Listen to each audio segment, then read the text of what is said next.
Selamat berjumpa kembali. Kita akan bahas perikop untuk saat ini, yaitu Yesus dan Beelzebul. Ini dia. Matius 12 ayat 22, Matius 11 12, Matius 12 ayat 22 sampai 37. Yang cukup panjang dan kali ini topiknya agak sulit. Agak sulit, tapi mari kita baca dan kita renungkan.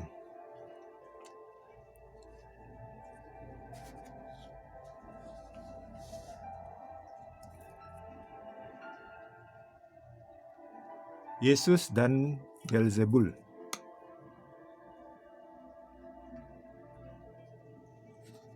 Kemudian dibawalah kepada Yesus seorang yang kerasukan setan.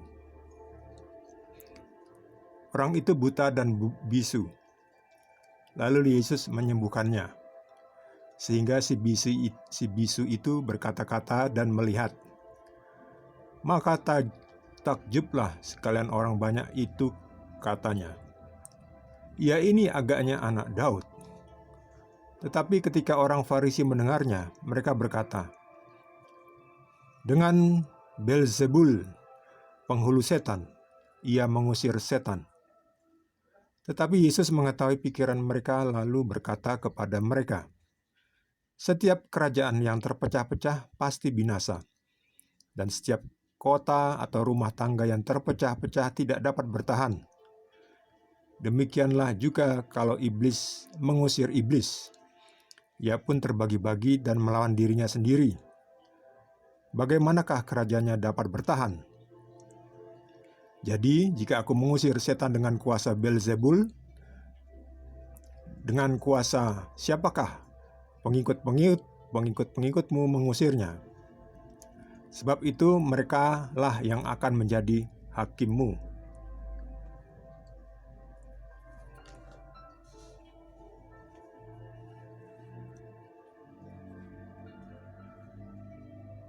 Tetapi jika aku mengusir setan dengan kuasa Roh Allah, maka sesungguhnya kerajaan Allah sudah datang kepadamu. Atau bagaimanakah orang dapat memasuki rumah seorang yang kuat dan merampas harta bendanya apabila tidak diikatnya dahulu orang kuat itu? Sesudah diikatnya barulah dapat ia merampok rumah itu. Siapa tidak bersama aku, ia melawan aku. Dan siapa tidak mengumpulkan bersama aku, ia mencerai-beraikan. Sebab itu aku berkata kepadamu,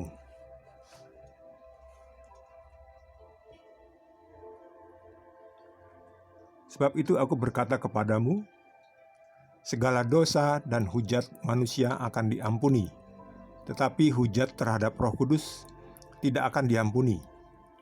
Apabila seorang mengucapkan sesuatu menentang Anak Manusia, ia akan diampuni. Tetapi jika ia menentang Roh Kudus, ia tidak akan diampuni. Di dunia ini tidak, dan di dunia yang akan datang pun tidak. Jikalau suatu pohon kamu katakan baik, maka baik pula buahnya. Jikalau suatu pohon kamu katakan tidak baik, maka tidak baik pula buahnya. Sebab dari buahnya pohon itu dikenal. Hai kamu keturunan ular beludak, bagaimanakah kamu dapat mengucapkan hal-hal yang baik, sedangkan kamu sendiri jahat? Karena yang diucapkan mulut meluap dari hati. Orang yang baik mengeluarkan hal-hal yang baik dari perbendaharaannya yang baik, dan orang yang jahat mengeluarkan hal-hal yang jahat dari perbendaharaannya yang jahat. Tetapi aku berkata kepadamu, setiap kata sia-sia yang diucapkan orang harus dipertanggungjawabkannya pada hari penghakiman. Karena menurut ucapanmu engkau akan dibenarkan, dan menurut ucapanmu pula engkau akan dihukum. Demikianlah sabda Tuhan.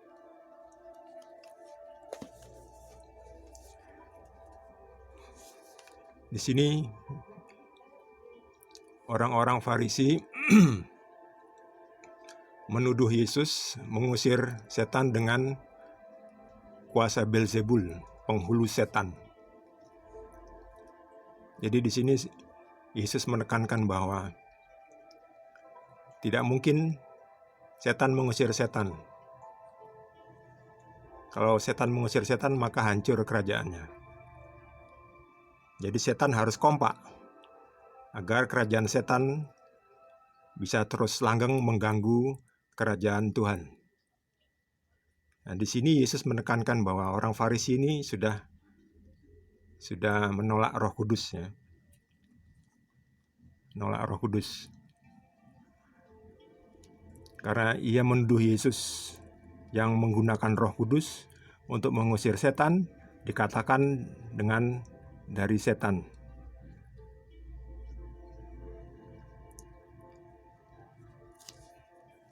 Di bawah ini kita lihat.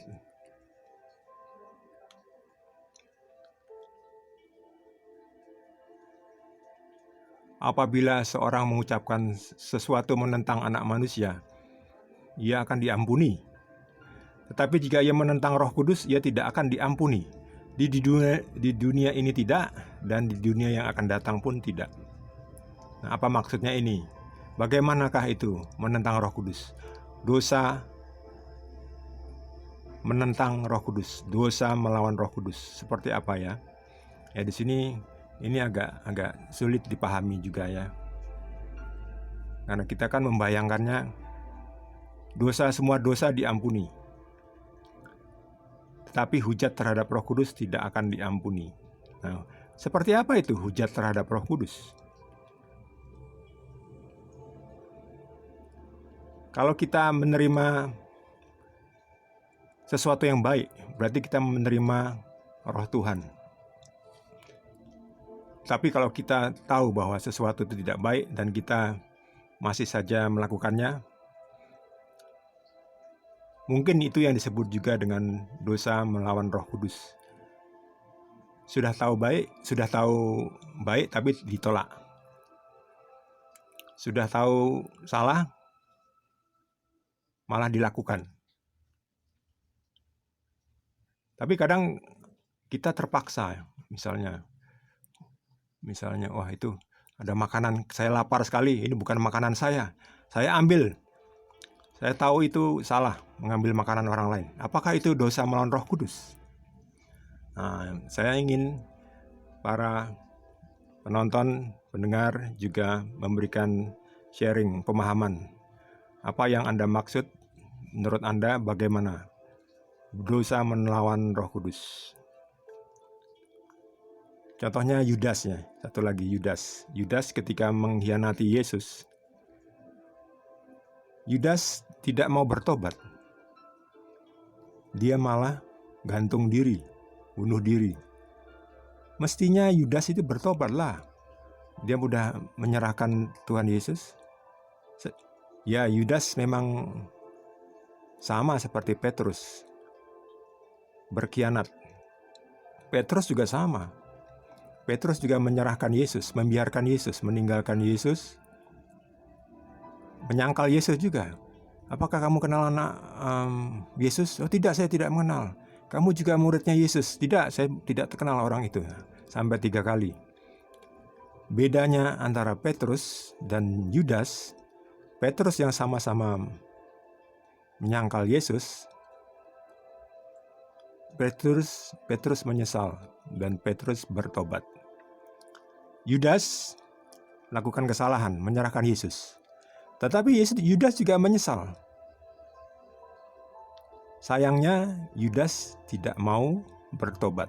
Nah, ini bisa dikatakan dosa melawan Roh Kudus, dosa menentang Roh Kudus. Roh Kudus datang untuk agar kita mau kembali bertobat, mengakui, minta bantuan Roh Kudus untuk bisa bertobat. Tapi kita menolak. Ini dosa melawan Roh Kudus. Yudas menentang, tidak mau bertobat, dia mencari jalan pintas.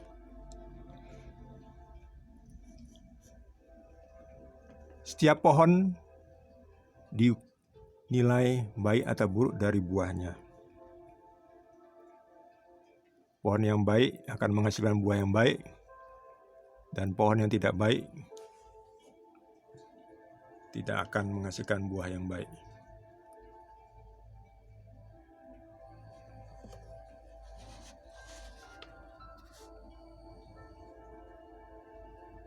Termasuk kata-kata. Kata-kata itu juga punya kuasa. Jadi setiap kata keluar dari hati. Kalau hatinya penuh dengan kebaikan, ia akan mengeluarkan kata-kata yang baik.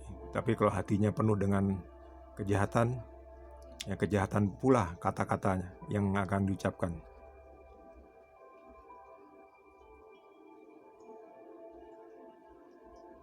Untuk itu mari kita minta bantuan Tuhan supaya kita sanggup mengenali kehadiran Roh Kudus, dan jangan sampai kita menolak Roh Kudus, menentang Roh Kudus, supaya kita juga bisa diselamatkan, supaya kita mendapat pengampunan.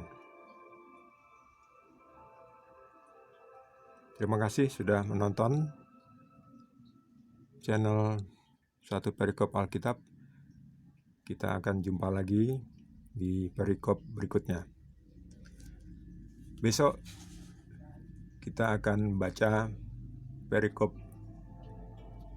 dengan judul Tanda Yunus.